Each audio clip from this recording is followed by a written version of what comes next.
కిరీటి. భారతీయ సినీ పరిశ్రమలో అత్యుత్తమ నటీమణులలో ఒకరైన టబు తన అద్భుతమైన నటనాభినయంతో ప్రజల హృదయాలను గెలుచుకున్నారు. జాతీయ ఉత్తమ నటిగా 4 దశాబ్దాల కెరీర్ రన్తో టబు ఎందరికో స్ఫూర్తి. ఇటు దక్షిణాది అటు ఉత్తరాదిన టబు పాపులారిటీ అసాధారణమైనది.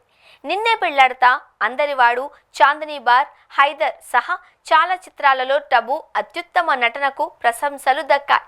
స్వీయ నిర్మిత ఆర్టిస్టుగా తనకు ఉన్న ఫాలోయింగ్ అసాధారణమైంది. టబు భారతదేశంలోనే కాకుండా విదేశాలలో కూడా ప్రశంసలు అందుకున్నారు. బాలీవుడ్తో పాటు హాలీవుడ్లోనూ చెప్పుకోదగ్గ పాత్రల్లో నటించారు. ఇంతకుముందు Oscar winning movie Life of Pi సహా పలు హాలీవుడ్ చిత్రాలలో నటించిన టబు ఇప్పుడు మరోసారి హాలీవుడ్ చిత్రంలో నటించనుంది అని సమాచారం. ఇటీవల డూన్ ప్రొఫెసీ చిత్రంలో టబు మెరుపు లాంటి నటనకు గొప్ప పేరొచ్చింది. మరోసారి టబు హాలీవుడ్లో నటించనుంది అని సమాచారం. ఈ సందర్భంగా ఫిల్మ్ఫేర్ మ్యాగజైన్తో టబు ముచ్చటించారు. తన కెరీర్పై శాశ్వత ప్రభావం చూపిన దర్శకులకు టబు కృతజ్ఞతలు తెలిపారు.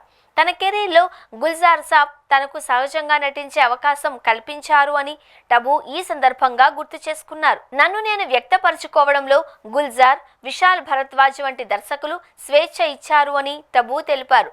మక్బూల్తో విశాల్ భరద్వాజ్ సినిమా, చిత్ర నిర్మాణం, నటనకు చాలా భిన్నమైన విధానాన్ని నాకు పరిచయం చేశారు. ఈ వ్యక్తులు భారీ ప్రభావాన్ని చూపుతారు. వారు మీరు పనిచేసే విధానంలో, ముఖ్యంగా ఎదిగే చిన్న వయసులో ఉన్నప్పుడు నటీనటుల్లో చాలా మారుస్తారు. వారు శాశ్వత ముద్ర వేస్తారు అని టబు వ్యాఖ్యానించారు. ప్రస్తుతం ఫిల్మ్ఫేర్ కవర్ పేజ్పై టబు ఫోజ్ ఇంటర్నెట్లో వైరల్గా మారింది. లేటు వయసులో టబు ఘాటు ఫోజ్ గురించి అభిమానులు ముచ్చటించుకుంటున్నారు. షెల్డన్ శాంటోస్ ఈ కవర్ ఫోటో షూట్ చేశారు.